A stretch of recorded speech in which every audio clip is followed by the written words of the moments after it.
Hey there, everybody. This is Ryan Smith, principal and founder of ThinkSBA, and welcome to another episode of the My SBA Loan Pro podcast, Face to Face. I'm here today with Saul Rosenbaum. Saul, thank you so much for joining the podcast. My pleasure. Happy to be here. Saul is a mechanical engineer with 22 years of experience in the energy engineering field.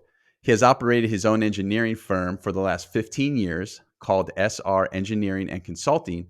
His firm provides services at the intersection of the energy engineering and commercial real estate financing worlds with engineering review of various due diligence reports and engineering support for various green loan programs and certifications.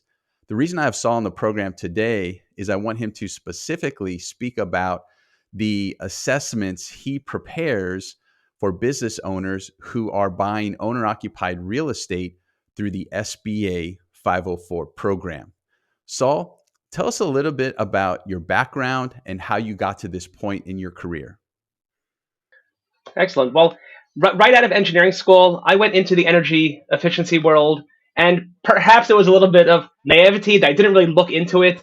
I actually expected to be working for a firm that was designing HVAC systems, that was working on various building components, but it turned out that all of that was within the broader energy efficiency, scope.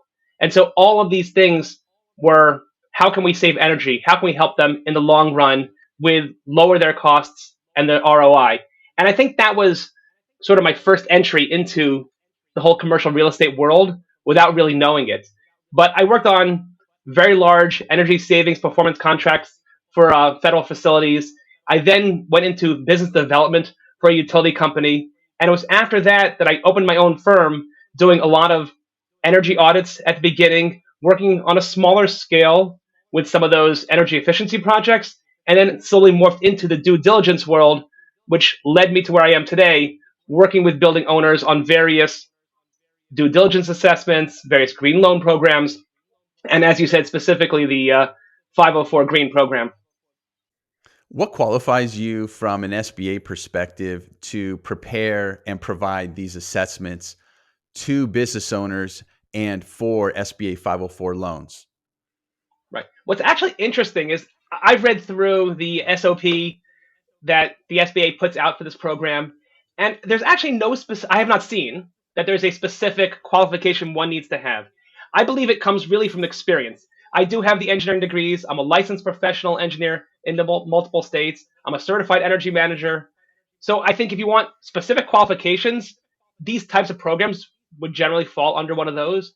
But I think a lot of it comes from the experience of understanding the buildings, understanding the systems, and then helping them sort of match that up with the program requirements. And as long as you are hitting all of the bullet points that the SBA wants to see, they know that you're doing a full engineering analysis. You're not just throwing out random numbers to help that client along.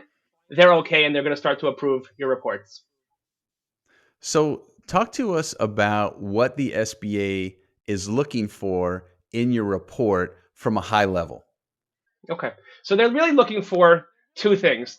Number one, is the baseline that we are using to calculate any savings, a fair assessment? If you're talking about an existing building, then they want to know, did we take enough of the historical data, all of their energy usage from the past, 12 to 24 months, and are we looking at a real picture of the property? If we are talking about a to be constructed building, they want to know that the energy modeling that we're using to estimate their usage takes everything into account.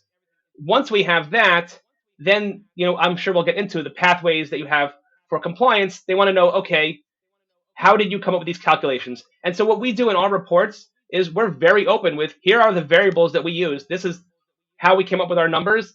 And there's definitely a lot of transparency.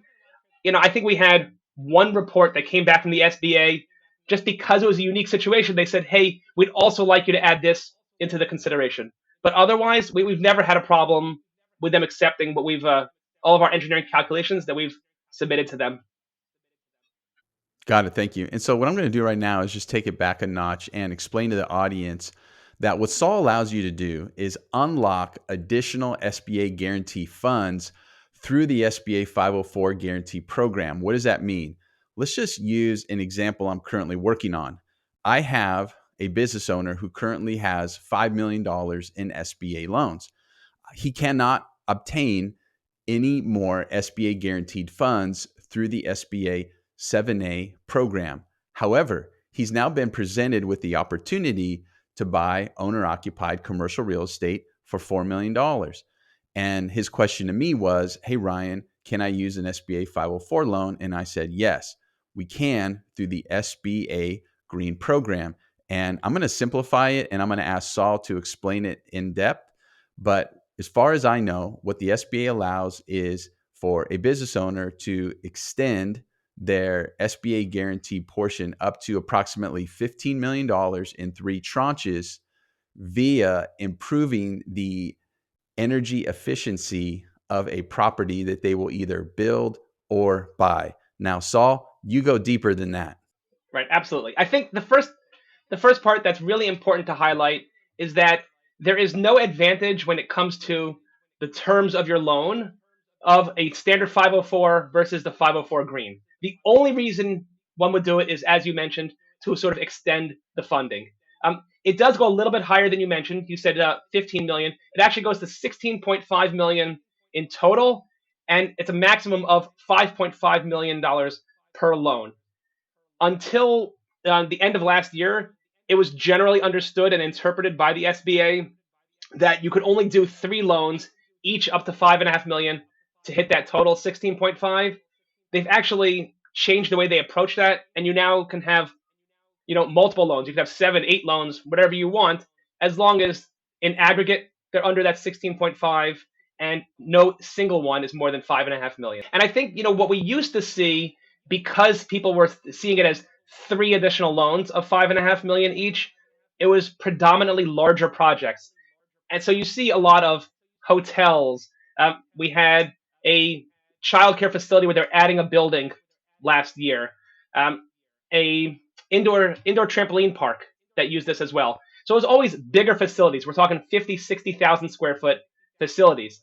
Now that they sort of reinterpreted, that you can have, a whole bunch of loans instead of just the 3, then you do see some smaller places. We had a restaurant that used it. It was a 4,500 or 5,000 square foot facility that is certainly a much smaller project than a 5-story hotel. So I think that's one of the changes we're going to see, throughout this year, that smaller projects, once somebody hit their $5 million limit, they're just going to start to stack on some of these smaller projects using the 504 Green program. That's great. So, what I want to do now is really talk about the process and mechanics of this assessment. The first question is, who engages you? How can people find you and engage you? Okay. So what's actually interesting about this program is that I often get engaged for multiple sides of the deal. Anyone who's involved in the deal can bring me in, from the CDC, which is probably the biggest single the division that brings me in. But I've also worked with brokers as well as the bank who's actually giving the other part of the SBA loan. And much less common, but it can be the borrower themselves who says, oh, I know a guy who can provide this for me. But really what it comes down to is this is another part of the documentation that goes into their submittal to the SBA. So anyone who's dealing with that can bring me in and help me with the data. When it comes to who actually provides a lot of the documentation that we will need for the deal, that usually comes from the borrower themselves. That's great. And that's exactly where I was going to go next. So, once you're engaged, you just don't go off, do your thing, and come back and magically provide an assessment. Tell us about that process. Who provides you the data? Where do you go to research data? Okay, so there's 2 sides. If we're talking about the energy efficiency pathway, then we have to know, you're assuming this is an existing building. So I have to know, okay, what are the particulars of the building? If they have a prior property condition assessment, offering memorandum, those can be helpful documentation. We also have an internal pre-survey questionnaire that we send out and kind of detail a lot of the envelope structure details, a lot of the HVAC systems, and other mechanical portions. So it's just that would come directly from the client. if you're talking about a building that's going to be constructed, either the architect or the mechanical contractor usually sends us the complete set of pre-construction drawings, and we can do our analysis based off of the all the blueprints. Got it. And once you complete your analysis, what are you recommending? How are they improving the efficiency, the energy efficiency of these buildings? What is the real world impact? And if you can provide us an estimated cost that you've seen on the various projects that you've worked on. Most people are going to be doing the renewable source, and that's going to be solar. It's very rare that you have anybody who decides to put wind turbines or do some hydroelectric system in their building. So you're talking about solar. In a recent project, it was a four-story hotel.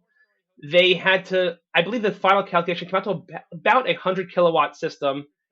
And we were talking in the range, it was trying to pull those numbers. It was like $260,000 to $300,000 was the additional investment for the solar panels to then, and the whole system to then allow them to get this extra funding. What doesn't actually get pulled into all of our calculations, because it's not really crucial here, is that they're also going to save money on their electric bill. They're getting something, obviously that renewable system is going to provide electric either directly to the building or be sent off the grid, depending on how they structure that. So there will be additional savings there. The ROI will depend on what their electric rate is and what the deal is that they get for installing these systems. But that's actually not included in our metric specifically. It's just an added bonus that they would get off to the side.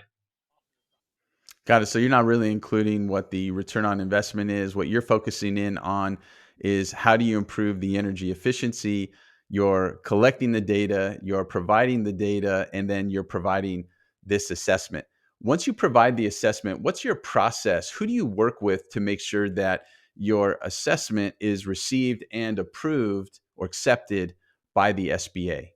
Right. So what we do is we send once we collect all the data from the field, any of that documentation that we need, we do our engineering assessment. We then design a solar system or make energy efficiency recommendations, which is we should discuss that as well, the two pathways. But once we submit that report to the SBA, or actually we submit it into the client, they send it in with all of their paperwork. We actually generally don't hear back from the SBA specifically unless there was an issue, which means we just generally don't hear back from them at all. We do sometimes get involved with the mechanical contractor who the client is then hiring to implement some of the work. One of the specific items that the SBA requires is a separate engineering analysis, which is us, from the installer, the mechanical contractor, because I think they want to be a third party, removed from the actual sale of the system. And so there are times where I'll be on the call with the mechanical contractor, with the borrower, just to kind of make sure that everything that they are recommending or they have given in their quote meets what we've outlined in our report. Saul, thank you for sharing that. Can you share with us now what those two pathways are so that the audience understands that? Absolutely. So the first one is the energy efficiency pathway. And effectively, we have to make recommendations that will show a 10% savings of energy on a per square foot basis. Now, the caveat here is that you have to be going from a property's existing facility to either a new facility that's replacing what you have right now. You could be renting a facility that you are now purchasing. So it's a little bit of more of a nuanced or more of a niche type of product. If you're just coming in and buying a new building, or someone who's buying a new hotel, that's not going to work under the energy efficiency plan. The second pathway, which is the one that's more often used, is the renewable pathway. And with this, on that pathway, you have to have 15% of the energy usage of the property generated by that renewable system. And as I mentioned, it's, we only deal with solar. So if somebody wants to do something outside of solar, they're allowed to. It's just not very common because, especially, you take a regular building, they're not going to have access to hydroelectric. Geothermal might work in certain places. That's possible. I don't know if your neighbors want you putting up a big wind turbine, but putting solar panels is very accessible. The prices have really come down a lot over the past few years. So that's while the SOP allows for any renewable. When people go this pathway, they are generally assuming they are going solar. Got it. And I concur with that. That's typically what I see, almost to the point where I assume that's the only option. But like you said, there are many options, but practically speaking, it is typically solar. Talk to us about geography. What are you seeing? I mean, are you doing these in Kansas, or would I be more expecting you to do these in Florida, California, places that have a lot of sun? Right. I mean, certainly, if you're in a sunnier environment, it's going to, you can have a smaller system that will generate more power, so that you do have the advantages there. But we are working on a project right now in Spokane, Washington. We had one actually that was in. We had a few in Florida recently. I'm trying to remember where. I remember it was a Davenport hotel, but I forget where it was. But it was also like sort of out there. So we do see all over the country. We had a couple in Connecticut. I think a lot of it just has to do with the same places where you see a lot of just general development in the bigger metro areas. That's where you're going to see more of these projects. It doesn't seem to really go by who might have the better environment for solar versus another one. Got it. And I heard you say something that triggered another question here. Would it cost someone more technically in hardware where there is less sunlight as opposed to a region where there is more sunlight? Yes, it would, and I think you also have issues where if there's shading around the building, you could have some issues there. For example, we actually had a property now who it's a hotel. They want to put the system on the roof, but they're also going to have carports in the parking area. And they said, we'd like to have some of it lower down, easier accessible for accessibility. It's easier for the installation to have it right there. And we basically put in some caveats into the report stating that, okay, it needs to be on the southern side of the building where there's no shading. They should not put up trees on that side in the landscaping. And those are concerns that you don't have with a hotel, a four or 5 story hotel that has parking areas all around it. There's no shading on the roof. So the truth is, those come in just as much as the location. So it does matter, but honestly, in the bigger picture, you're not talking about this huge difference. The bigger problem comes in play when you have a building that has a small footprint, and then you have no roof space, and then you have to say, okay, well, what else do we have, and where can we put this system? That could be a potential problem. That's a great thing to bring up. And that leads me to my next question. How often do you experience where you have been hired and there may be an issue with the roof that needs to be corrected before the solar can go on? Right. So there's two issues. There's first of all, there's the structural issue, just to make sure that it can hold up, and that's something that the structural engineers will just double check, and the solar contractor will check to make sure it can be placed there. There have been times where the angle that we want to put the system at, you always want to face due south. That's just, but you also have a building line. You don't want all your solar panels going at some weird angle. So you sort of have to work with both of those too, and sort of do the best that you can. So there have been times where we've changed the panel type that we've used so that we can use fewer panels and avoid some of these issues where you have a HVAC exhaust fan coming up, or they want to put the roof access in a place that would be right in the way of the solar array. So you do have to adjust those things, but for the most part, we don't run into problems in that area. Got it. And how long does it take you to prepare and deliver the report? So our commitment is 7 days, 5 business days. We have turned them around in 2, 3 days. Honestly, it depends on once we get the information, we can start rolling. And I think that it's important also for clients to let us know early on in the process that, hey, this is something we're going to be doing, because then I can, block out time for one of my engineers, say, okay, hey, next Wednesday, this is what you're working on all day long. So sometimes we could turn it around faster, but the commitment is within 7 days, and we have yet to miss that commitment. And the reason I asked that, Saul, as you can understand, when I am working with a business owner, the first thing they ask me is, Ryan, how long is this going to take? So I share with them the timeline from the bank, and then we have to order appraisal. We typically have to order, at minimum, a transaction screen or a phase one. And then in this process, we have to order the green assessment. So what I could tell them then is that, hey, this assessment takes 1 week. It's likely that the phase one is going to take longer. It's also likely, extremely likely, that the appraisal will take longer. So this is not going to extend the life of the loan application process. Right. It should not. And I think also things are a lot of moving parts. Things are moving quickly. If you tell me specifically, hey, we need this in 3 days, we can often work that out. I just don't necessarily want to commit to that on every deal because then, my engineers will probably all hate me. Absolutely, and we will not say that you can do that on every deal. Uh, has there ever been a time, Saul, where you've been engaged and you started down the road and you said, "Hey guys, I don't even think that this is viable. Sorry."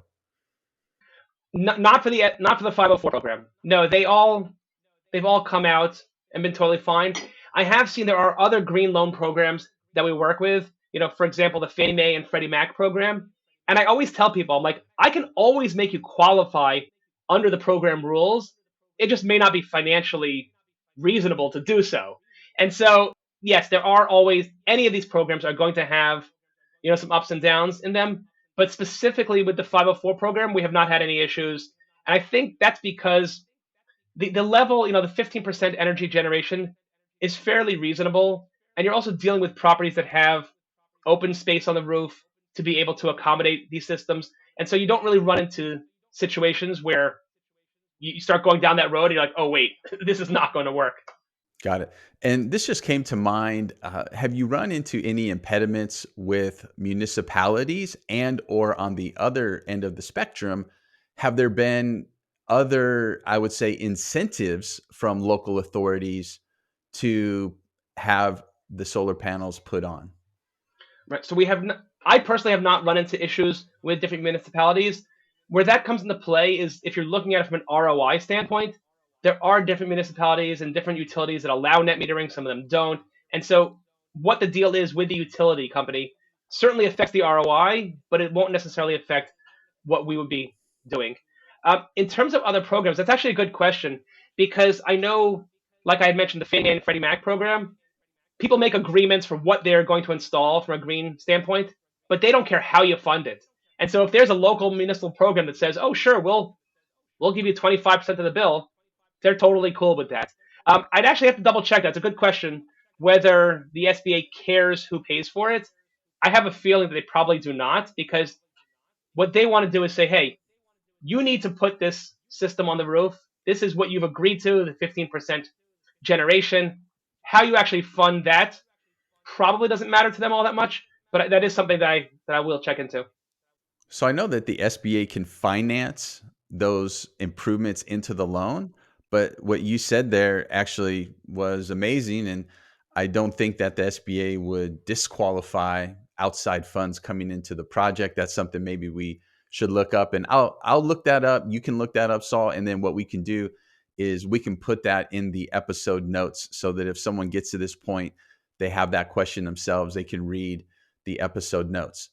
Wow, this is amazing. I know the audience is going to love this. Right now, I am working on several 504s. And in fact, I have an individual business owner in the Northwest. He owns daycares, and he now has the opportunity to buy 2 daycares and both of the buildings that they operate from. What I'd like to do now, Saul, is have you share a couple of case studies with us. What I've heard so far is that you're industry agnostic. Hey, what you're doing right now really is putting solar on buildings, you're improving the energy efficiency, and you're allowing business owners to expand upon their SBA guarantee. Love to hear some case studies from you. Right, absolutely. And I think, one of the reasons I, brought this service line into my firm was because it's coming at things from a different angle. It is industry agnostic, but we are working with businesses that are investing in their own business, as opposed to a lot of the other programs, which are individuals who are investing in a multifamily property. They're an investor in that. So it comes at it from a different angle. Now, you mentioned childcare facilities. So I think one of the interesting projects we had last year was in Connecticut. They basically had two small buildings, and they were adding a third building that connected the two of them. Now, normally this would just be a new construction building. So we run an energy model, we design a solar system, and we put and we put that all together, and that's all. But what made this situation unique is the SBA said because you are now combining all three of them into one facility, we need to adjust it and take into account that this is now considered one new facility as opposed to one new section. And so we kind of went back and added in the existing usage as part of the baseline and set up the solar system. And so now the solar system had to provide 15% of the energy for the new combined, two smaller and one larger buildings. The other interesting cases we get into are people who use the energy efficiency pathway.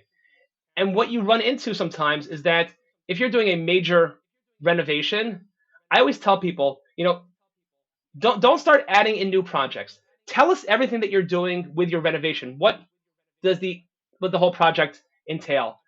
Because what we've found is that while replacing your windows from an ROI standpoint may not be the greatest project, if you're doing that anyway, and then you're also replacing the roof and increasing the insulation, right there, you might hit the 10% reduction. And so all you really need is an engineering firm like mine to come in, really document, do the engineer analysis and say, hey, here's what they are using now. Here are all the calculations that shows the reduction in energy. And then you're set to go. So you're really doing nothing extra except for our reporting, which is, it's one of those unique cases. It's not, you don't always have that. Sometimes we do have to tell them, oh, change this system instead of what you had planned. But very often, you can get a 10% reduction just by doing what you wanted to do anyway. Got it. Yeah, that's fascinating. I didn't even think of that. What I want to do now, Saul, is give you the opportunity to speak directly to the business owner. And what I mean by saying that is, in my business, I speak with business owners all the time, and I like to prep them for the process. Like, be ready for this. Watch out for this. These are potential landmines in the process that we're going to prepare for, so they don't derail the process. What do you say to the business owner in preparation for the process? And what are some potential landmines that you would have to mitigate that may derail the process? If you could share that with the audience, that'd be great. Right. So I think the most important thing is to have your documentation ready. And this way, you can send me the drawings, send me the information about your building initially, and we do that. At this point, I would tell them, don't reach out to the solar contractor yet because you really don't know what you need. And that's why I like to get the information back to the client. It helps temper those expectations and say, hey, this is the size system that we're going to need. If you go to that solar contractor initially and just say, hey, I want to put some solar panels up there, how much will that cost? You might be getting ahead of yourself and setting yourself for a system that is way too big, undersized. And then I end up with a client who's upset. They go, oh, the solar contractor said I only need this. I'm like, that's great. I'm not going to argue with them about the details of the solar system, how you're connecting it. That's their expertise. But when it comes to the energy efficiency, energy modeling side of things and compliance with the program, that's the part that I understand. And their system just simply isn't going to cut it. So that's I think the biggest pitfall you could have, where you're not tempering your expectations properly because you're going in the wrong direction or the wrong order of the projects. Got it. And I think what everyone wants to know is, how did you get the moniker the green guy? That's what everybody wants to know. I don't know. It just kind of came up with something because, you know, it's a weird industry. I once went to a sustainability conference and I'm sitting there amongst these people and they're all talking about, it was more of like a rah, let's go green, let's become sustainable. And I really respect what they're trying to do, but I said all of what you're talking about, that doesn't talk to my people. The people that I deal with are commercial real estate folks. They're investing either in a property, they're investing in their business through that property. To them, it's all about ROI or the capital that it helps them achieve. And that's the language that I like to speak to those people. And so I like to sort of bridge the gap between engineering and the mortgage finance world. And I just picked it up. You're a green guy in the commercial real estate space. so that they know, hey, yes, I'm on the green side, I'm on the engineering side, but I also understand where you're coming from. It's not just this disconnect between the two worlds. Got it. I want to give you the opportunity now to share anything with the audience that I haven't asked you explicitly yet, and then share with us how we can get in touch with you. Right. Well, I think we covered everything, but certainly I have a very open networking attitude. Anyone who wants to reach out to me about these projects, if they want just general information, I'm happy to be a resource and talk to them about it. If you're involved in the 504 world, or if you're involved in other green programs, like you mentioned, I deal with the certifications, a lot of Energy Star work, Fannie, Freddie projects, and then engineering review of various property condition assessments. People can reach out to me via email, Saul at srengineeringandconsulting.com, or you can find me on LinkedIn, where I'd say fairly active. Yeah, well, Saul, I really appreciate you reaching out to me. This has been fantastic and fascinating. I do expect that this will be one of the most watched episodes amongst business owners. Again, as I shared with you, 504s are hot right now. Why is that? Well, the 7A is high. It's anywhere between 10 and 11.25%. And if someone does qualify for the 504 program, we're seeing interest rates as low as in the 6% blended between the first trust Right. deed and the SBA debenture. So thank you so much for your time, Saul. You have a great day, and I'll let you know when this episode has been posted. Absolutely. Thank you so much, and I look forward to keeping the discussion going. Awesome. Thank you, Saul.